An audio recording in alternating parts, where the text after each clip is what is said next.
I can't remember.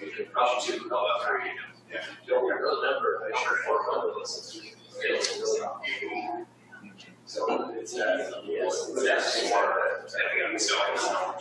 maybe that's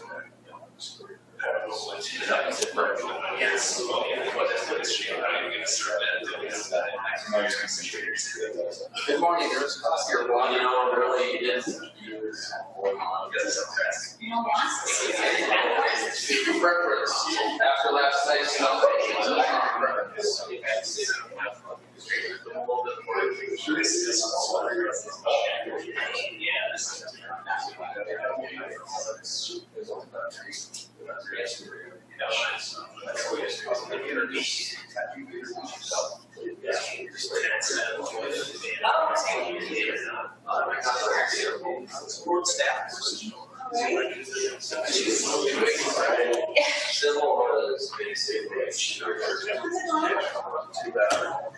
So thank you all for making this Friday morning meeting. It is a bit past 8:30, our starting time. We do have a quorum of the group. However, I was anticipating a full membership being here this morning based on doodle poll and other information we received. There still might be a few people that come in late, but we'll get started anyway since your time is valuable. I'm Earl Haugen, Executive Director of the Grand Forks, East Grand Forks Metropolitan Planning Organization. And last time, Alliant Engineering Tim Burkhart spent majority of the meeting presenting and informing you. Today you get me because we're going over a lot of more local, older information just to bring you a little bit up to speed and building a better foundation for what we're trying to accomplish today. With that, I would ask that we go down the dais and have you introduce yourself and who you are here representing. That would be awesome. Good morning. You want me to start? I'm Dave Zabrel. I'm representing the East Grand Forks Chamber of Commerce.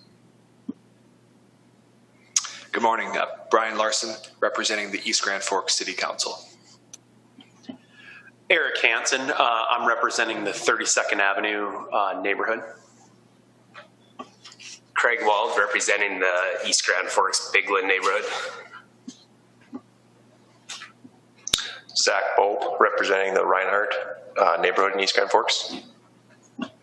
Chris Arnold, Grand Forks Public Schools. I'm Andrew Budke. I live on the near south side of Grand Forks. John Zavril, Reinhardt Township. Thank you. Not seeing any other ad hoc group members virtually, so if I could have the agency staff in person to introduce themselves. Christian Danielson, City of Grand Forks Engineering Department. Kim Greendahl, the Greenway Specialist for the City of Grand Forks. And virtually, I'll call out your name, and then if you would introduce yourself and what agency you're with. Wayne Zacher. Wayne Zacher, North Dakota DOT. John Mason. Morning, John Mason, Minnesota DOT. Kristen Sperry. Good morning, Kristen Sperry with the North Dakota Federal Highway Office out of Bismarck. Jeannie Mock.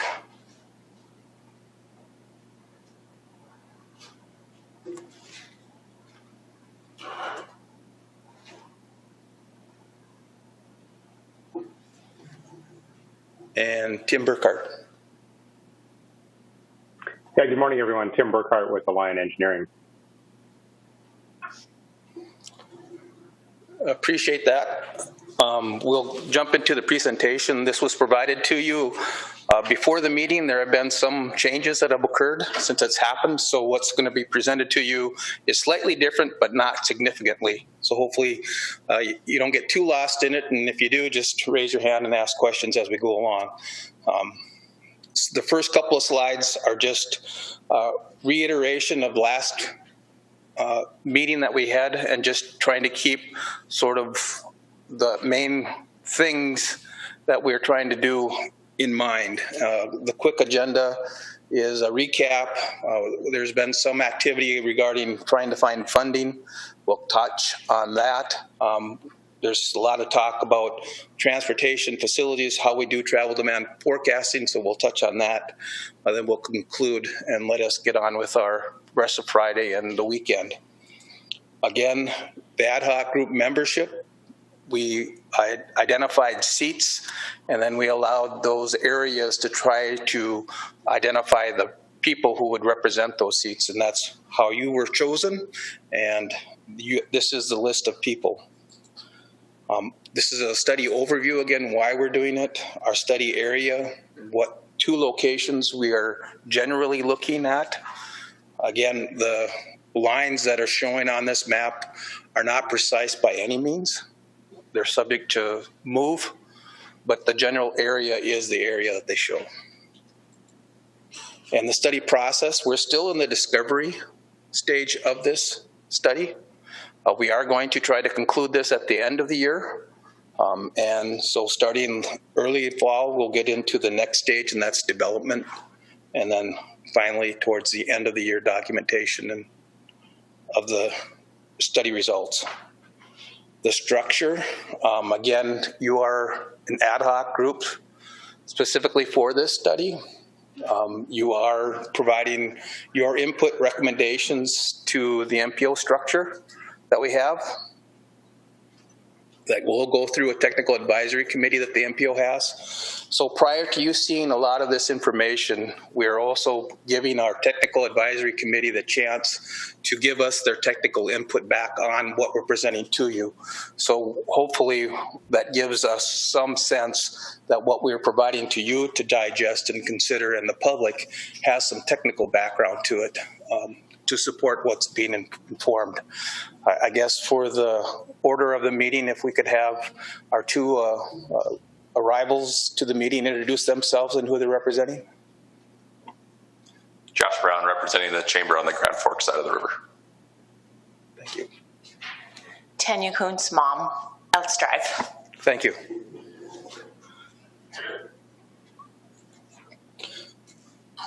So here we're getting into the actual agenda. Again, thank you for being on the committee. We introduced the study last time. We asked kind of 4 questions. The big ones were, what's your biggest concerns? What's the biggest opportunities you see?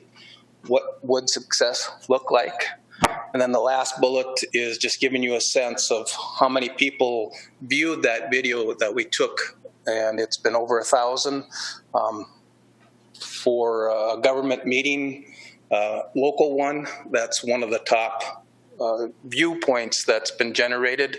There have been a few others that have more, but this is quite a number of people that have taken the opportunity and the interest to see what's going on. On the website is an actual summary document. Hopefully that came up on your screen. And again, what Alliant Engineering has done for us is captured those comments. We went through each one of you individually and asked you to provide some sense of feedback to those 4 major questions. This is what Alliant Engineering documented as your comments were. If we misrepresented what you feel your comment really was, please let us know so we can make that correction.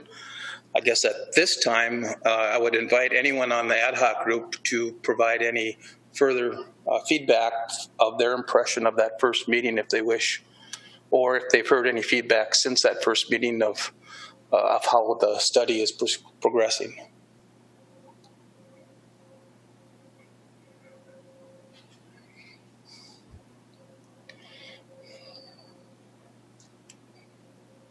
Seeing none, we'll jump back and talk about earmarks. Perhaps it may have came as a surprise that you saw in the media that there were requests being submitted to congressional delegations about earmarks. I guess earmarks were a surprise. If you recall, they were banned in Congress over 10 years ago as being a way to get projects funded. And this year, it announced in March, early March, that they were considering earmarks. And then late March, they opened up the door formally and initiated a process. So there are two types of earmarks that are in play.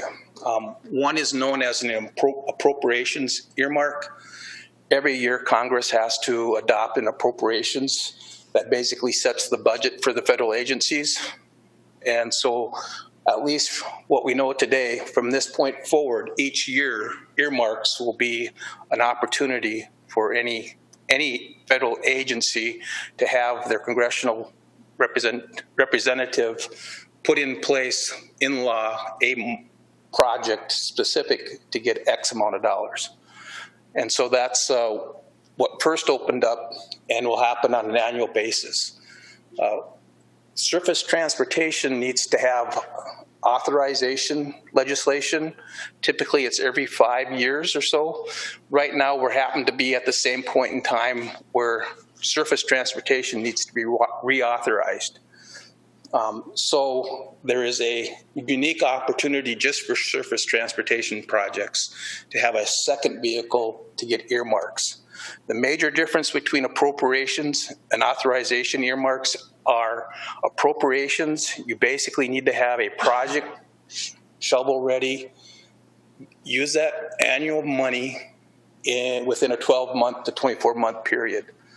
Authorization earmark, your project has the life of 5 years to develop and get implemented.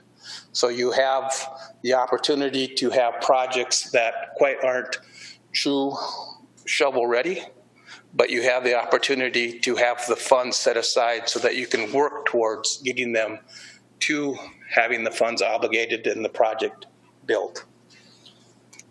Earl, quick question on that. Sure. Where would this project fall in those? I'll get to that. Perfect, thank you. Great question. We have the answer. Yep.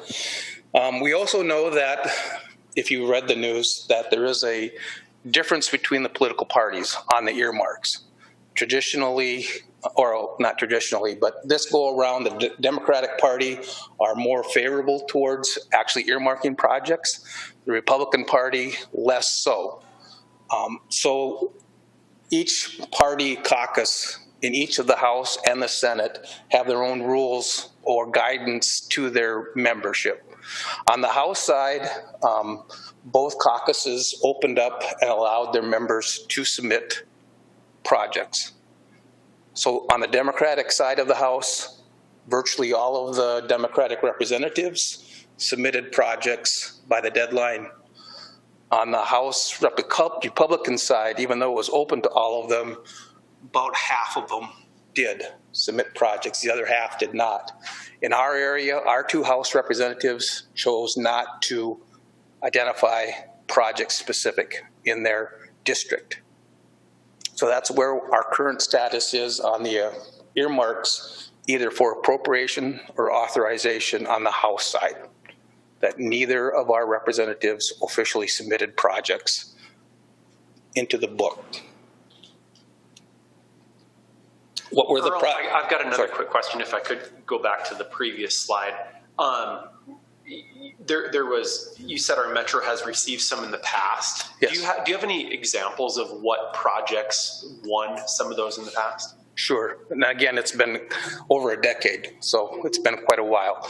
On the Minnesota side, the most recent project that received funds is the street that goes from Bigland Road up to the elementary school. If I can show on a,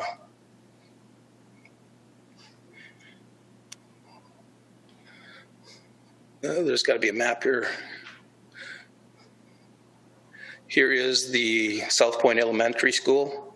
So what's known as 13th was constructed by an earmark.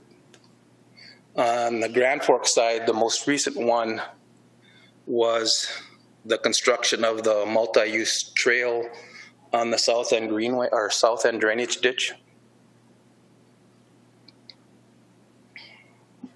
So those would be the most recent ones that have been project specific. Go ahead. I just have a quick question regarding the 5 years that you referred to. Is that for the project to actually be breaking ground, or is that just for a contract to be in place, or what stage does the project have to be at that 5 year timeline? Well, technically, the project is in perpetuity until either Congress says it's no longer a project by law or it gets done. And ultimately what happens is Congress has all of these projects that just aren't going anywhere, and they are possibly showing that there's a huge amount of funds available that really aren't available. And so eventually they'll go through and make a correction to the law and eliminate a lot of these projects. But technically those projects that are in the authorization bill are there until Congress acts to take them out of the law. So the way the congressmen typically put them into the bill is they need to have some assurance that they can be delivered in a reasonable time frame. 5 years is that reasonable time frame. What normally happens, or what's been happening in the past, other than those unique areas where we did get specific projects, particularly on the North Dakota side. Again, North Dakota has a different political setup, only one representative. Minnesota has several more. But on the North Dakota side, generally what they did for earmarks is they just did a statewide, one project statewide, and let North Dakota DOT and the local agencies go through their normal processes of programming projects to select what projects got done. That generally what was happening. Some other times they would make it specific to like the interstate system and say, okay, we're going to earmark X amount of dollars, but it can only go into the interstate system. So that's typically how North Dakota treated earmarks in the most recent past. And again, that past is a decade or more old, so it's been a long time. So with this opportunity, I guess some of the wheels in the local government started to churn as to, well, this might be an opportunity to actually get something constructed out there. The first project that was worked on was the Merrifield Bridge. Grand Forks County led that effort. Polk County was supporting of it. Both cities were supporting of it. It was submitted, but again, neither of our House representatives formally submitted any projects to the committee. Earl, quick question on that. You said several times formally submitted. Did they consider submitting, and was there discussion, to your knowledge, on what was going to be submitted, if anything? When I say formally, they were submitted. No, they were actually given to the representatives on each side, correct? Pardon? You submitted the request. Yes. Do you have any visibility into any of the discussions that happened on either side for those representatives, and why or why not things were not submitted by the representatives? I believe it would just be back to the political philosophy of the Republican Party. Okay. And the only other thing I would add is what is being said, at least on the House side, is that if you earmark a project, it doesn't mean your state or your district is going to get, say, $10 million more dollars into your district. Your district is going to get $100 million, just throwing out numbers. And if you earmark a project, that means that project will get $10 million, but now your district only has $90 million to program with. And so at least on the North Dakota side, Representative Armstrong said, I'm not going to earmark because I'm not going to bring any additional dollars to the state. I'm just making winners and losers within the state just virtually by my member designation. But I think the bigger thing is it was a party affiliation, party philosophy towards earmarks. And I'll apologize for all these questions. It's a process that I'm not super familiar with. That's why I'm asking these questions. They may seem dumb, but okay. Awesome. I'd rather have an interaction instead of me. So again, they were formally submitted to the representative. There was a form that had to be filled out. There was generally about 26 questions that had to be asked and answered. And if you are interested, those applications are available to you because they are public record. And if you want to see what projects were formally submitted, each member had to put on their website all of the projects they submitted. And so there is a link. I can provide it to you if you request it, and you can go through all 300 and some members and find out what projects were submitted and what type of projects were submitted. I have that for the surface transportation. I wouldn't have that for housing or agriculture or some of the other departments. So the first one was the Merrifield. So there was an effort to get funding towards that second bridge, which isn't the focus of our study, but is interplaying with our study. The second one, East Grand Forks submitted for what's termed the Neighborhood City to City Project Bridge. They were, again, under the reauthorization. They were working under that 5-year to flesh out this more and have an opportunity to have funds set aside to really spark and spur us to start to work towards something. The cost was, as you see here, a range. And it's a range because we're still kind of in that early process of identifying. And it came from the hydraulic study, which is on the website, a link to for you to look at. Grand Forks did also submit that, but it was its third priority. Grand Forks had more than one project that they submitted for consideration. The other two projects are what are on the next slide.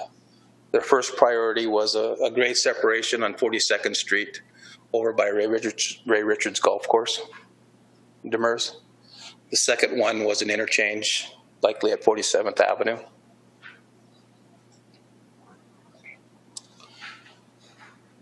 So again, those were the earmarks.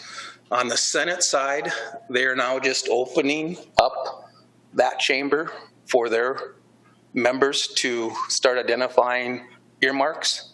So both of our state senators, 2 of them on each state, obviously, have announced their process. And if there are any earmarks, I guess both communities, both counties would have to make a decision if they want to try to engage their senator into identifying earmarks. I probably should not use the word earmarks. The formal term is member designated projects. But if I said member designated projects, most of you would kind of say, wonder what that is. Earmarks we're all more familiar with. Again, we do have 2 Democratic senators Minnesota side and 2 Republican senators on the North Dakota side. We do have in the Senate chamber, formally the Senate Republican caucus did not change its rule banning earmarks of their members. However, it's not a hard and fast rule. There are still senators, Republican senators that will use the earmark process to designate projects, but it's not officially a wide open to the Republican senators. It's still guidance from their caucus not to pursue earmarks. And likely, we might have the same split as we saw in the House, where virtually every Democratic House member submitted projects and only half the Republicans did. That might be the outcome on the Senate side as well.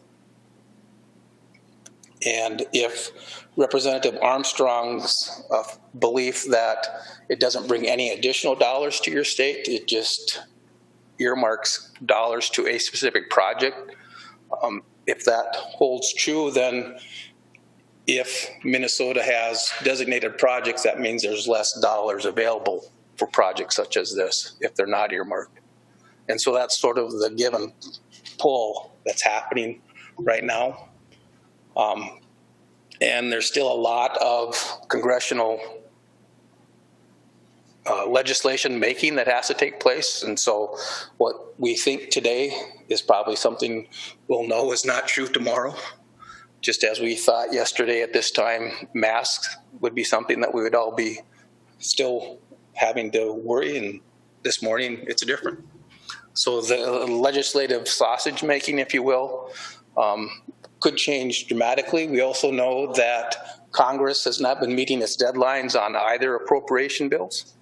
Continuing resolutions we've heard about that are short in duration until finally maybe sometime 6 months in or whatever, they finally do an ominous bill and who knows what happens. Reauthorization was actually due a year ago. Last several reauthorizations, they've missed their deadline several times, several years. So we really don't know if at the end of this congressional session that they'll actually have things in place. That would normally be the end of September. So before we move away from earmarks, are there any other questions or comments on them? Is there anyone virtually that has any input on the earmarks?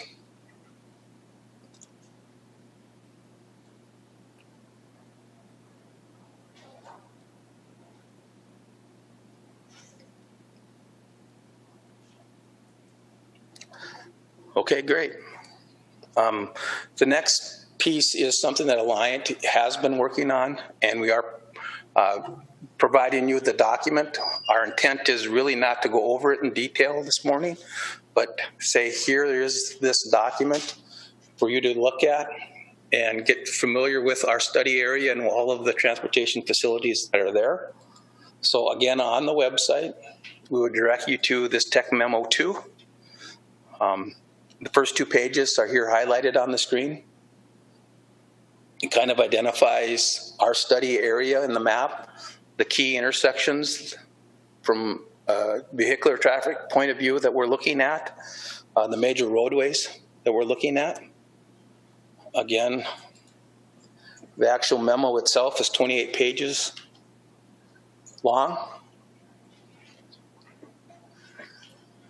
And it does identify a lot of individual characteristics of the transportation system that's in place in our study area. And gives you some sense of functional classification, what that means in relationship to the road maybe in front of your house, what access points. We also are showing what sidewalks and multi-use trail facilities are there, what the transit system is. We're also getting into environmental items at a high level, and that's the latter half of the document. So this would be a document to help you get more in base. Even though we're one community, we are 2 individual cities, and we seem to tend to know more about our individual city than we do the other one. Hopefully this document gets you grounded into what's happening in that other city or in that other community. And it is a draft. Just like everything we present to you is still in a draft form. So if you see something that you think should be changed, let us know, please. And I don't know, Tim, if you want to add anything to your tech memo discussion? I think you covered it, Earl, but yeah, again, it's primarily for us on the consultant team, sort of documenting us getting up to speed and making sure we're thinking about all the existing issues. So mostly it's information you're all familiar with, which is why we're not spending a lot of time going through it. But certainly, if you take a look at it on the website, and as Earl said, if you see something missing or something that looks in error, please do let us know. But otherwise, using that to do the work that is underway now that we'll talk about in the next meeting, where we get into the true detailed travel demand forecasts and looking at the bridge options. So thanks, Earl. Yep, and you know, the earlier that you can review it and get us comments back, the better it is for our process. So the next, we're going to do a tutorial, if you will, or a 101 class on how do we come up with these forecasted volumes that we say that by 2045 there's going to be X amount of cars in front of X place. So the next series of slides are setting that foundation for us all. The first thing I just want to point out is that we're constantly capturing traffic volume in Grand Forks in particular. If you're not aware, but most of the signalized intersections are now tripped in their phasing between red, green, and yellow by video cameras. And we are using that opportunity and have been now for about 10 years with our first use of capturing the actual vehicles that are going through that intersection. So at all of these intersections that you see on this graphic here, we have data, historical data, and up-to-date data of what the traffic volume is going through that. This particular site is a password-only site that I show that informs you that that's really where the technicians go to get that detailed as to what's occurring at those intersections. The next one is a more public site that I'm getting you aware of, North Dakota DOT through Advanced Traffic Analysis Center, that's what ATAC stands for, out of NDSU. They're capturing some of this traffic data statewide. Here you can see on the North Dakota side some of their locations that they're capturing data on, and again on the Grand Forks side, in particular, the locations that we're capturing data on. The next slide is what shows more of specific counting that North Dakota does. And on the right side, you can see what happened during the pandemic. Right here would be about March 1st of 2020. And you can see that in April, traffic really dropped significantly. And you can see it started to build back up to normal. Then we had, the second wave, if you will, things dropped. Some of these back in here are just the holidays, Thanksgiving, Christmas, where we saw a significant drop. In Grand Forks, this would be our graphic, and I'm not showing that same drop in traffic a year ago. I focused on more of the most recent month and a half on the far right. And you can see that our community sort of has this heartbeat of the traffic volume that comes through. It's not the same consistent traffic every day. And obviously on the weekends, it's less. About midweek, whether it's Thursday, Friday, Wednesday, those are usually the highest times that we have traffic. But you can see here that we certainly have a pattern to our traffic that's taking place.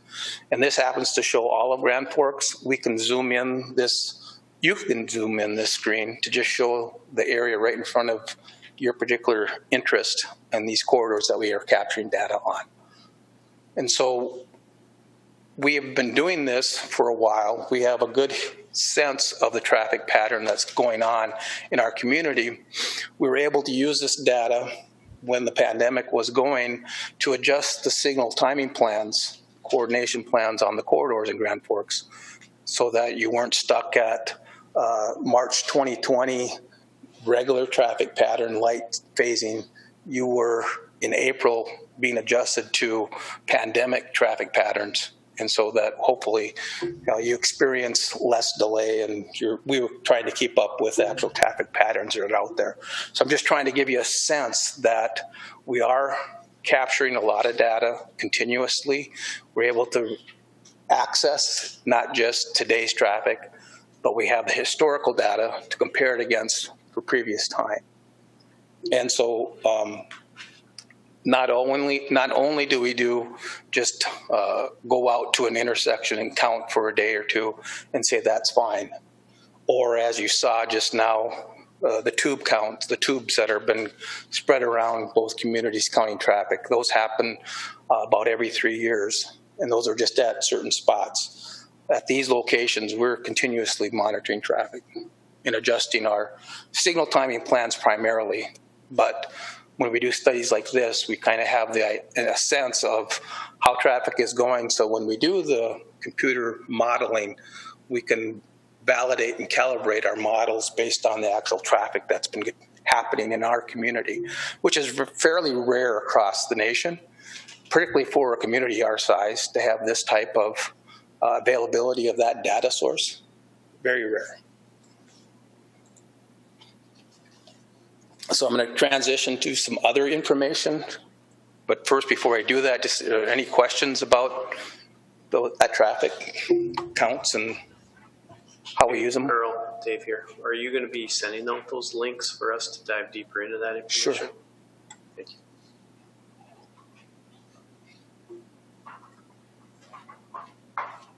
The next thing I'm just going to talk about is the uniqueness of our communities. And while I'm focusing on information or data from East Grand Forks, I'll verbally share some unique things about Grand Forks data. But the first thing to look at for East Grand Forks is there people who are working, where they're working, and where they live. And it's fairly unique in a community to have about 4,000 people who work, to have a community that has about 4,000 jobs in the community for people to work at that, yet have 3/4 of your people not work those jobs in your community. And so from the census data, pre-pandemic, for East Grand Forks, they had about 3/4 of their working residents commute over to Grand Forks to work. Yet there are still those 3,000 jobs in East Grand Forks that needed to be filled. So there were 3,000 people commuting into East Grand Forks to fill those jobs. Virtually almost all of them were Grand Forks residents according to the census. And so what we're trying to get a sense of is, particularly on the Point Bridge, which is a lot of that local traffic, not much regional traffic that the Kennedy and the Sorley Bridge provide, that when we talk about traffic volumes and being a balance, this is one of the reasons why. On the Grand Forks side, there are 35,000 jobs. Half of those jobs in Grand Forks are not filled by residents of Grand Forks. So roughly 17,000 people need to come into Grand Forks to do the work that Grand Forks has to get done. Roughly 3,000 of them are from East Grand Forks. The other 14,000 are from the region, if you will. However, of those people who live in Grand Forks and have a job in Grand Forks, about 3/4 of them live and work in Grand Forks. So quite a difference from East Grand Forks, where 1/4 live and work in their city. Grand Forks, 3/4 live and work. Yet only half the jobs in Grand Forks are residents of Grand Forks. And that will show up in a lot of the other data that we're presenting to you as well. But this just gives us another data sense, a data source, data information that's sort of hopefully confirming some of these other information that we're providing. Earl, I've got a question on that real quick. I assume that by census data you mean the previous census. Do you expect these numbers to change much once data from the 2020 census becomes available? Oh, absolutely. We're just now, Minnesota is just now relaxing some of its COVID response criteria. If we go back to the continuous traffic counts we do at these intersections, we can tell that there's less traffic going into Minnesota now this past year than there was when the census data was collected. And it's just a result of that difference response that Minnesota had to the pandemic that North Dakota had. Most of those jobs on the North Dakota side still required those 3,000 East Grand Forks residents to come to work. They weren't shut down. They weren't really encouraged to work from home if they could. They didn't have capacity limitations, hour limitations for the most part. There were some, but it didn't last as long as it did on the Minnesota side. So those 3,000 people that commuted into Minnesota, their job situation changed considerably during COVID. One question on the 3,000 people kind of going back and forth. Are you able to identify that group of individuals going back and forth, which corridors or which bridges they're using? I mean, I know it's kind of tough to dissect that information out of the study, but is there any way to be able to kind of figure out where the traffic is being diverted to? Yes, and I'll get into that in a little bit of how we're able to do that. Earl, I got one as well. Those 14,000 jobs you talked about that aren't from East Grand Forks, do we know if any of them are coming from the Minnesota side in the region and using those bridges to cross into Grand Forks? Yes, we do. We have a sense of where they're coming from. We don't have obviously a specific address, but we have a sense. And that's what the next set of slides will inform you of, how we get that. It's a company or a software package called Streetlight. And even though the name Streetlight, and we're talking transportation, our first thought is those light poles that are out there.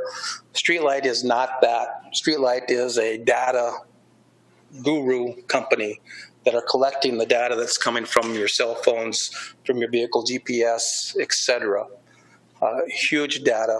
And then you are able to access that data and get the characteristics of that data. And it's a national firm, and so it has data across the nation. And we have access to that data and have been using it to help us in our travel demand forecasting, answering those questions of where people are coming from, where they're going to. Origin, destinations are the terms that we use. So that's what these next two graphics are trying to inform us. This first one, and we do have the data for all three river crossings. We're only displaying the stuff pertinent to the Point Bridge because that's where most of the traffic that this new river crossing would be attracting or taking traffic from. So again, the darker colors that you have here are, and you can see that we have it segregated west to east, east to west. So the darker colors are where the predominant number of cars or origins are starting from and where they're destined to in both communities. And we try to limit it just to our metropolitan area, but we do know that these colors, and this color in particular, that really would be US 2 traffic heading further east, Crookston, Fisher, etc., and coming in from there. It's not that we have a lot of people or a lot of residences in this area. It's just the constraint of our geography. We had to show it this way. Similarly, the lighter colors, again, there's a lot of regional things coming in and then coming from Grand Forks going out. And so this is a day-to-day origin destination showing just the daily trips taking in. But this is an accumulation of traffic for several months. Again, it's not just one day. It's not just 1 month. I believe it's from May to October 2019. And then assembled and shown in this way to reflect kind of that typical average day. Again, we saw the lifeblood of our traffic changes. This graph would change if we showed today versus yesterday versus tomorrow. So this is trying to assemble a larger sample and showing it as one. Again, this would be the other flip side to that. Origins from a different direction, destinations from a different direction. And to me, we can see the employment centers a bit on the North Dakota side of why and where people are going to from the Minnesota side. And obviously, we have some employment centers on the Minnesota side. Before I move on, just so we have kind of the census data that's informing us. We do have the video capture of traffic informing us. We have this national resource that we're mining their data to inform us of what our traffic is in Grand Forks, East Grand Forks. So it's layered upon layered upon layer. It's not just one piece of information that we're building from. And we do know that, and I guess I'll get into the next slide, talking specifically, we did a near Southside neighborhood traffic study a couple of years ago. And I guess one of the things that I've heard somebody quote me on is that we were saying that there's more North Dakota traffic going over the Point Bridge into Minnesota than the reverse. And that's not the accurate quote, so I wanted to correct that and also kind of talk a little bit about the pandemic and what we've witnessed. And getting back to that question, during the pandemic, obviously, we didn't see the same amount of jobs, work opportunities, the same restrictions on the North Dakota side that we saw on the Minnesota side. But we still had a lot of Minnesotans coming into North Dakota to take the opportunities that were still available to North Dakota. So on a normal day, our traffic across all three bridges are closer to 60% east to west, 40% west to east. And then that gets a little 65, 35 on the Point Bridge in the morning. Then it gets closer to 55, 45 on the Point Bridge in the evening. So by time of day or peak hour, it also changes. But during normal, we can put quotations around normal, it is 60-40 generally. During the pandemic, and what most of us probably have our most recent experience of, is that it was way heavier east to west in the morning peak and the reverse in the evening, and our traffic cameras capture that. And so for the last 12 months, we probably have had a bit of a skewed perception, and maybe with this study coming on board, you may have spent consciously or subconsciously a little more attention to that traffic pattern. But again, it was skewed just because of the differences in the pandemic response between both states. Even though we're one community, they were starkly different, and it reflected in our traffic patterns. What was open, what was available to go to work, where we were encouraged to stay home, etc. But on Reeves Drive in particular, the traffic that is heading into Minnesota in the morning is actually more from North Dakota to Minnesota on Reeves Drive in particular. And in the evening, it's the reverse. So that neighborhood or that street that's roughly about a half mile in length with a little curve in it or switchback for that particular roadway, which is impacted quite a bit by the Point Bridge traffic, it is, our study showed, and it still shows, most of the traffic was coming from North Dakota heading into Minnesota in the morning and the reverse in the evening. So just to correct that information for you. And Reeves Drive is capturing, I forget the magnitude now, I wish I would have remembered this better, somewhere 3 to 5 times more traffic than you would expect a normal Reeves Drive to have, given it's just a residential street, local access to houses. It's getting considerably more traffic to it because of the Point Bridge connection and the ability or lack of ability for Belmont or other roadways to carry that traffic through, or 4th Avenue to carry it through to Gateway or to Demers. So just to kind of clarify and provide a little background to that comment that somebody may have been sharing. So now we're actually going to get into the travel demand model process. Any questions yet? Still? How about virtually? Anybody out virtually?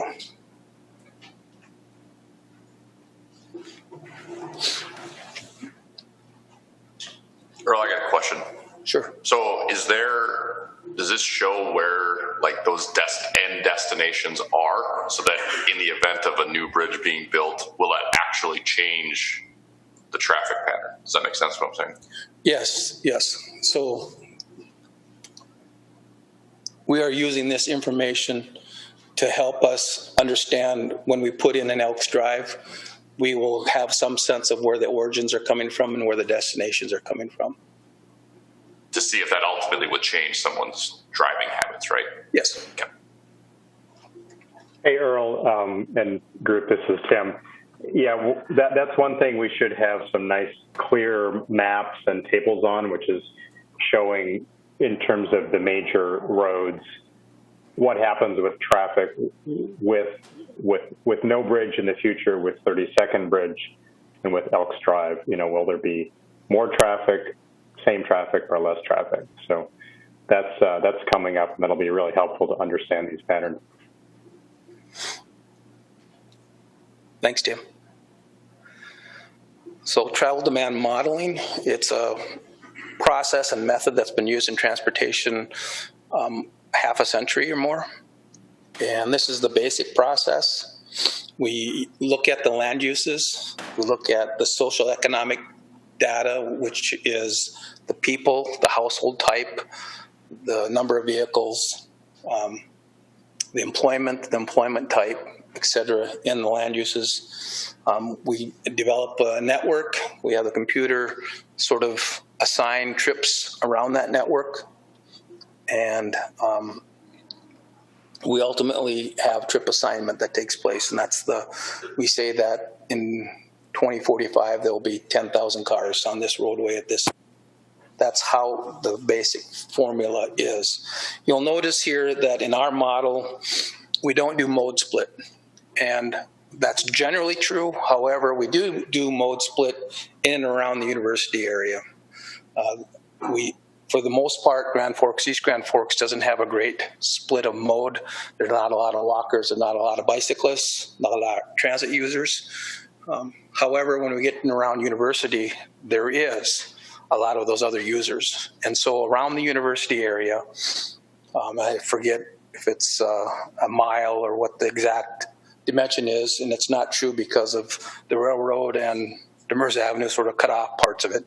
But we do a little bit of modes share in and around the university, but for the most part, our model skips that mode share. So we use both cities' land use plans as that information that tells us how the cities are planning to grow, where they're growing, what types of land uses they are growing to. This is some information from their current documents that we relied on. And both of them have sort of a staged growth philosophy in their land use plans, meaning that they want to grow contiguously and not have leaps take place, but to expand right across the street. If you have a vacant field in front of you, that would be the place to expand instead of two fields in front of you. This is a general sense of the land use types that are growing out there in both communities. The one thing to note, and it's not displayed well on the Grand Forks side, but the flood protection system is basically here at Meyerfield. And then on the Minnesota side, it is displayed a little bit better in their land use plan where exactly the ring dike flood protection system is. The important thing to know is that these are being updated right now. And these two websites are places where you should be engaged in. And East Grand Forks started their process earlier. They're a little ways ahead. Grand Forks is in the process of updating it. Last Tuesday night, we had a major workshop here.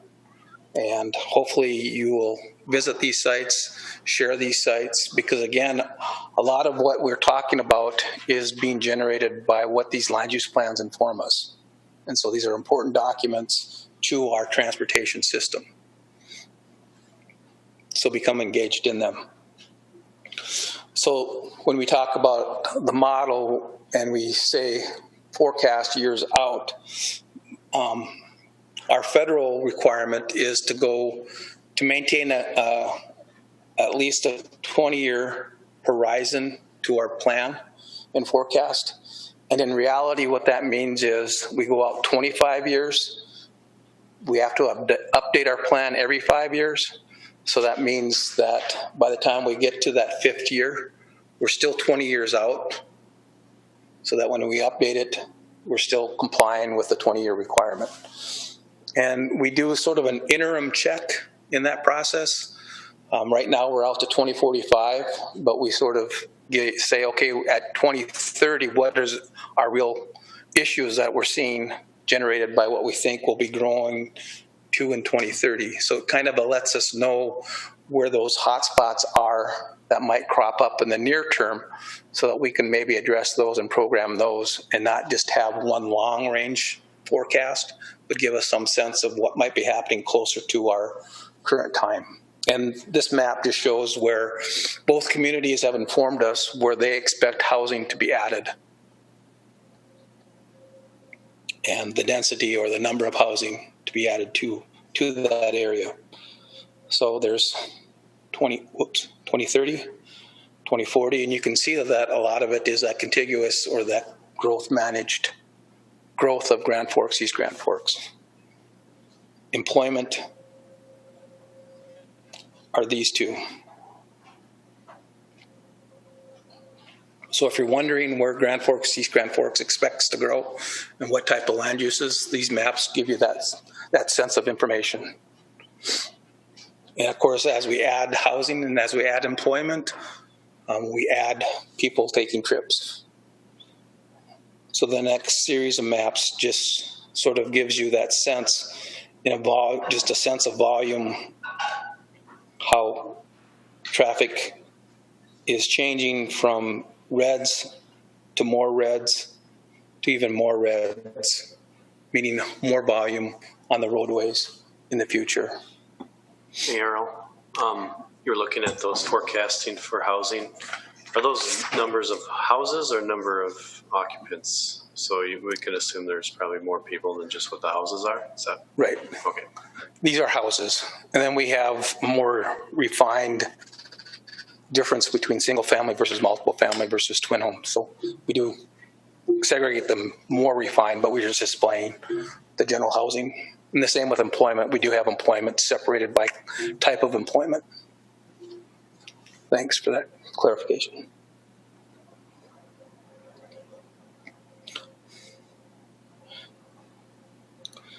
And so our current transportation plan identified that with the volumes that we have, Demers Avenue or the Sorley Bridge has some capacity problems. We just had a major reconstruction of Demers in Grand Forks. There was a decision point that the city and the state and the MPO had to make as to whether they were going to build that out to more capacity or to build it to meet the similar constraints that are in place today. And the decision is that we are not going to add more through lanes. So we still have a capacity concern on the Sorley Bridge, even after that major reconstruction project. A year ago, we followed up with a downtown transportation study, and we believe that through our signal timing abilities and the technology that's capable, that we can install first a better coordinated system between Minnesota and North Dakota. One of the limitations we currently have is Minnesota has 70 styles equipment still in place, where North Dakota, we obviously just invested in the newest, latest stuff. So Demers Avenue in North Dakota is coordinated, timed out, etc. But once we get to Minnesota, we lose all of that. So this summer, you'll see in Minnesota, they're going to be bringing in some interim equipment so that their system signals on Demers can be coordinated with the Grand Forks signals. In 2024, the signals in East Grand Forks will be replaced. Sort of this interim time gives us an opportunity to see how well this coordination works. But what our downtown transportation study did recommend ultimately is a thing called adaptive traffic signal control. And the difference is right now when we have our coordinated timing plans in any of our corridors in Grand Forks, there's roughly about 10 of them. And those are generic timing plans based on sort of the average traffic pattern, and there's 10 of them. Obviously, as we saw in that heartbeat, some days are different than other days. And that's what the adaptive traffic signal allows. It allows just on the moment changes to the timing plans based on the actual traffic that's flowing through. And why do we have 10 timing plans typically? Some of the corridors It's because we have that much variety in our traffic patterns. Again, that heartbeat. Actually, downtown, we have probably over 20 because we also introduced the beet harvest season. The beet trucks have a different traffic pattern, different traffic flow. So then our timing plans have to be adjusted to those. And so ultimately, without the adaptive traffic signal control, we're just chasing probably an endless, unique set of timing plans. But with the technology, and it's fairly inexpensive, the biggest cost is going to be interconnecting them across the river with the fiber or something. But we know the Sorley Bridge has had some issues, has issues. We've made a conscious decision on the North Dakota side not to add capacity. We're making a conscious decision to try to get Minnesota to upgrade their signal system so that it has a better coordination with the North Dakota system. We're going to have a couple-year experiment take place to see if it can be achieved. We also know that there's going to be major reconstruction still in downtown Grand Forks, North 3rd Street. So it'll be a couple years of trial and error, so that by 2024, when we actually do have the opportunity to get the Minnesota signals upgraded and up to date, we will be better informed as to what to do. So in 2015, only one of the river crossings was really showing that volume to capacity constraint. But by 2045, all three of them are showing that. And again, hence, that's one of the reasons why we're looking for another river crossing here for city-to-city traffic. And we're looking for traffic, or another bridge down at Merrifield for that agricultural movement or truck reliever route or bypass, whatever term you want to try to assign to it. But it is, Merrifield is trying to solve a completely different traffic origin destination issue than Elks or 32nd is trying to solve. Yes? Just a question on the Sorley Bridge. I know you mentioned a lot of truck traffic in the fall, obviously with the Merrifield one. Is that part of the decision making with the Merrifield Bridge proposed for the agricultural in the fall? Would that relieve some of that pressure on the Sorley Bridge as well? So that was part of the decision making as well, why you didn't expand the through lanes? Yes. Again, our transportation plan is trying to add bridges, not add capacity at existing bridges. And that's been our plan for, unfortunately, decades. Could you explain, please, the level of service, right? How that's arrived at? I seem to have the impression that it's calculated like at a certain hour of the day, like or it's graded on like the peak time. Maybe that's incorrect though. So maybe please dispel that. Well, there is different ways of doing level of service. The one that we're showing here is on a volume to capacity. So a roadway, in theory, has X capacity to it. One through lane in each direction has X capacity. 2 lanes in each direction has more capacity. And so when we assign, our model assigns volume to that roadway, it's saying, okay, the roadway is 1 lane in each direction. The capacity is whatever, 5,000 cars. And then our model, because there's no other routes, wants to assign 10,000 cars. We have more volume than capacity. And this is displaying in a range of whether we're at 100% or more capacity to lesser ones. Now, when we get to individual intersections, typically we are looking at the peak period. Typically in Grand Forks, that is the PM peak. Typically that is 4:30 to 5:30. There it's more assigned to a letter grade based on delay. The traffic has delayed at the signal intersection. And it's just like your school grade. A is great, F is failing. What we're trying to achieve is a letter grade of D or above. It used to be a hard C or above, but we just can't finance and build our way out of those C's anymore. So we've lowered our expectations down to letter grade D as passing and permissible. We still try to get it better than D, but that's what it is. And it is based primarily on the time of delay you have to wait at the signal to pass through. Okay, so that letter grade though, that is based on sort of peak time, it sounds like. It's Yes. Typically, that's what we display and inform the people on. There are other segment letter service calculations that are done, but generally what you see in the public and in our documents is just that peak period letter grade. Okay. So just theoretically then, if you were to score like the other 22, 23 hours of the day, it could be better, right? Yes. Yeah, okay. Yep. And again, back to the heartbeat of the traffic, some days we better than other days, letter grade wise. So this just gives you a sense out of our current transportation plan, what our analysis was as to what happens if we don't build another bridge, what type of letter grade key intersections we'll receive. And we see we have several of them that aren't going to pass mustered. And the reason why we do a transportation plan is to identify where we have these issues and try to resolve those issues so we don't have traffic problems. This maybe was addressed earlier, but you guys are going to be coming out with level of service designations with added bridge options as well. Yes. For us to see? Yep. Okay. This is just, again, building that background foundation, trying to get you up to a similar level across the ad hoc group.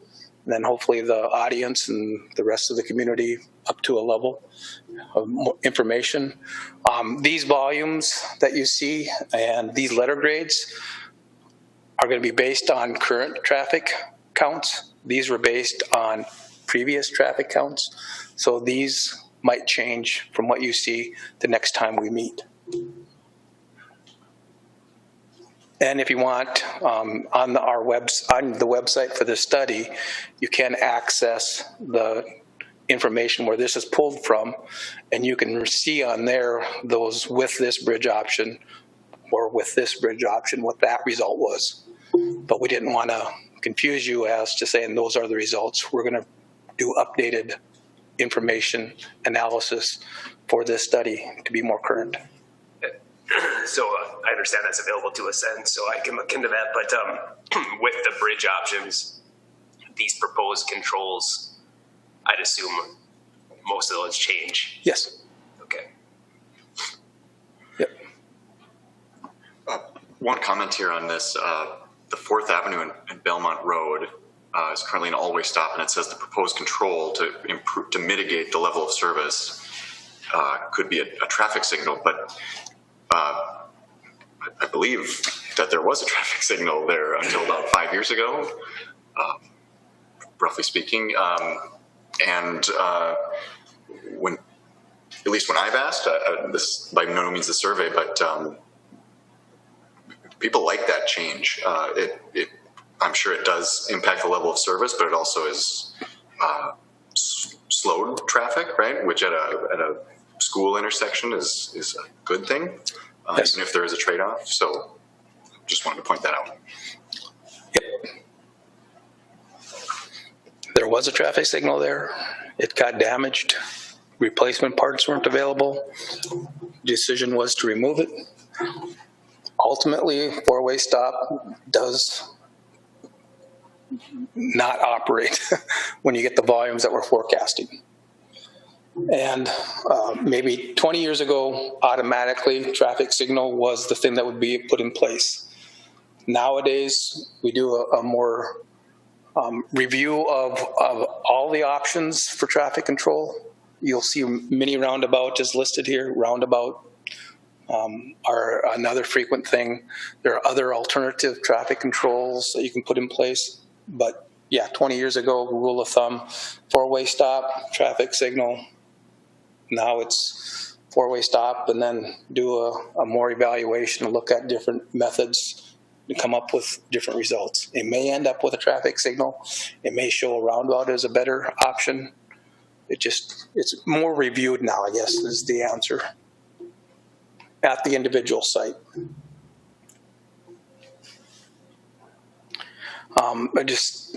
That's traffic demand forecasting 101. Hopefully you all can now seek employment as being a travel demand modeler. Well, at least you know somewhat better of how we come up with these forecasts and what's generated with them. Are there any questions or any more virtual on travel demand forecasting? No, thank you. I'm sorry, did someone have one?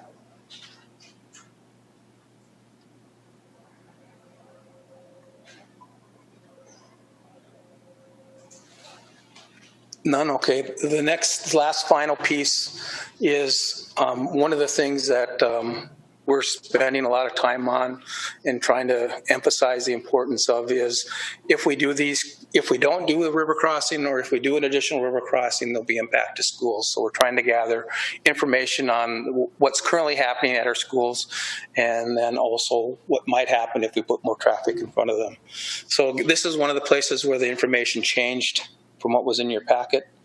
Originally, we work closely with the school districts, Safe Kids, city agencies, et cetera. And this has been an ongoing process for 20 plus years of trying to improve school safety in both communities. And every so often, about every 3 years or so, working with Safe Kids and the school districts, we actually do a survey where we spend time, we ask the teacher to ask the students how they got to school. And then we also send a survey to the parents and asking for their information about schools. That in the normal cycle of things would have happened during the pandemic. It was decided not to because of school wasn't in person. It was set up until this week to happen here this month in May. But earlier this week, the decisions were made that, particularly in the Grand Forks School District, they have a referendum going on that's occupying a lot of attention. And adding the survey to the loop probably wasn't good. So the decision was to delay this now until September. So we have captured some of the school walk, bike movements going on. We're hoping this survey in May would better inform us. We do have some of that information from the past time it was done. However, we know particularly in the elementary schools, the progression of kids through those grades probably skews the data differently. So we wanted to get better up to date. We're not going to get that now until September, but we still are going to capture it. But as this last bullet shows in the next slide, hopefully provides, soon we'll have, as part of our issues or public engagement, is this tool, a mapping tool. This will be available on the website. You can see our study area. You're allowed to drop in comments on any particular location of whether there's an issue, whether there's a concern, opportunity. And so this will be available for everyone in both communities to access and provide us that information on. So while we were hoping to get that school data in May, we're now hoping that this mapping tool will get us some of that information early and still have use of that data come September. But just to let you know that we are having school safety as a prominent item of concern with this study, and we're trying to work with the data sources that we have and the information that we can to capture as best we can what those concerns and issues are. Earl, so this is going to be available for public consumption. Yes. And public comment on this? Correct. Okay, great. Yep. If you go on the Grand Forks land use plan, you'll see a similar tool right now, and you could use both. But we would ask for our study that you use this tool when it becomes available so that we capture it for our study specific. Do you have an estimation when that'll be available? I guess Tim's online. He could give a better estimation. It should be soon, I guess is how I would describe it. Tim, do you have a better estimation? I don't quite have a date or a week, but it's really it's part of our public engagement this summer. So June, July is roughly the timeline.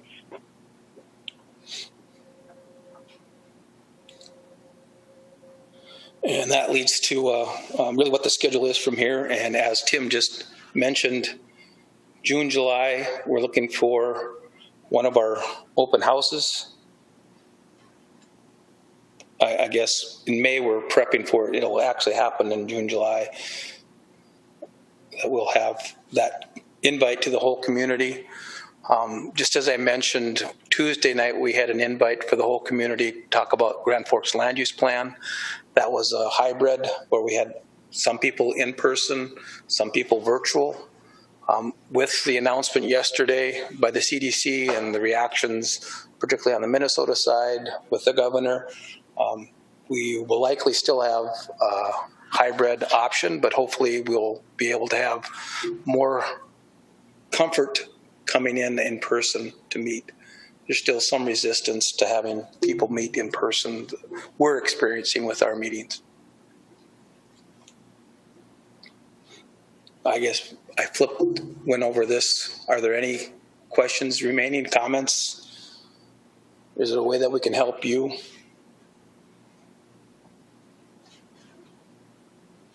No, and we're still fairly early in the discovery stage. How about online? Any virtual comments?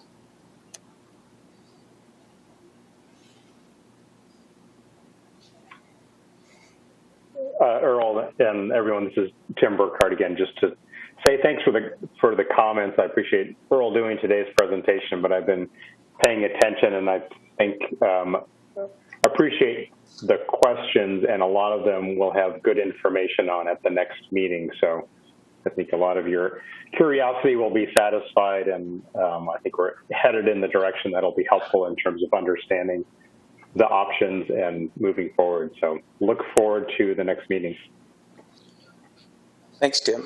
And then hopefully you were all aware that this was broadcast or streamed live, both cities' Facebooks. It's then available for anybody to go on each city's Facebooks to review the video for quite a long time after today.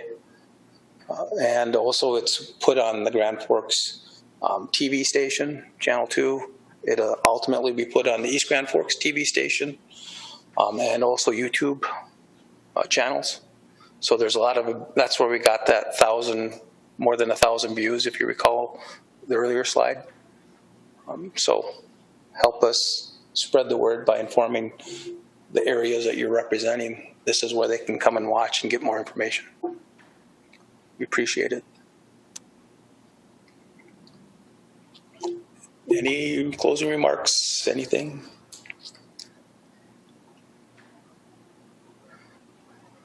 If not, we really thank you. Hope you have a great weekend. Enjoy the warmth we might be having. No more masks, perhaps. Still be cautious. And again, thanks.